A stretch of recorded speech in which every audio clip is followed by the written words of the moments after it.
Even though it's still been a month since Lake Okeechobee, I still feel like I'm right back there. You know, I mean, it's been a dream come true.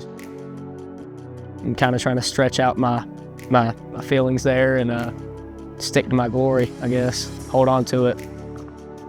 It was super rough, super windy, super bad cold front. I mean, it was the worst conditions you can ever possibly imagine come through Central Florida. That kind of, you know, spun me in the right direction. You can always spin out, but I kind of spun towards the right direction and moved into the canal, not because that's where it made sense. It was just kind of, you know, somewhere you had to kind of hunker down, and it wound up working out. Day one of the tournament, as soon as I got there, still didn't really know what I was on. It was still kind of developing. I was still practicing, basically.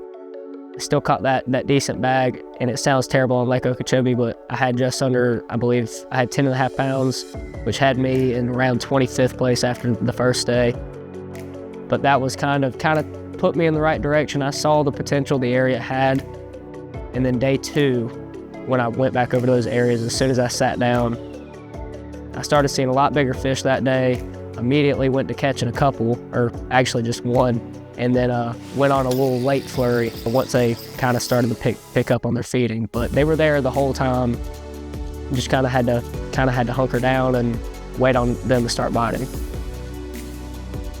I actually caught that 7-pounder on a minnow. It was right under the trolling motor. I got the whole thing on camera. It's one of the coolest eats you could ever get. I mean, it was right underneath. I worked him all the way to the trolling motor, and he got from me to this camera right now, and he bit it right at the boat. He came straight up and went to jumping. It was insane. It was the longest second of my life when he came up the first time. Set the hook on it, and he came immediately up, and in my head I was thinking catfish, clown knife fish, anything but a bass when I set the hook on him, just because it was so much weight. He came straight up. He jumped right next to me, and I wish I could have grabbed him right there, but I had to fight him for a little bit longer. He took me on a little ride around the boat. It was like 1.5 minutes I fought him, but it felt like an hour. I mean, it was an incredible fight. I've rewatched that video about 100 times. It was it was incredible. I never really thought throughout the third day that my bites weren't coming. I just knew I had to be patient. God was gonna provide one way or the other. So I kind of just stuck with it. I never moved. I never did anything to kind of spin me out. I just hunkered down in my one area. The whole day I kept moving up and down this one section of the rim canal. And I knew where the big ones lived, and I knew where the numbers lived. I kind of worked my way through the big area all day. Wasn't that fortunate getting those bites. I only caught 2 right there. Just after that, I wound up going and catching those 2 more really small, dinky Lake Okeechobee bass right at the very end of my stretch. I mean, it was all the way at the end. I had 2 brush piles left, and I caught 1 out of each of them. But like I was saying before, you know, every fish is important, and those ones were very important. Without either of those 2 really small ones, I never would have won.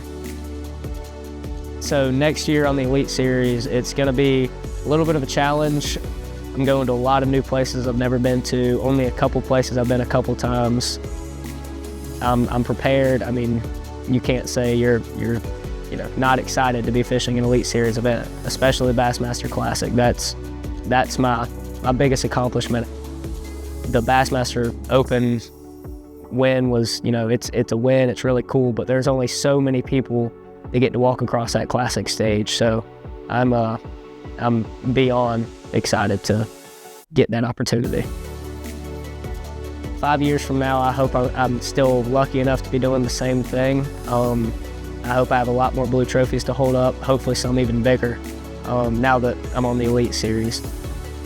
I'd like to add to the collection. I can always clear out some room on the bookshelf. I'm beyond fortunate to have made it this far and be this lucky with my career so far, and I'm just getting started.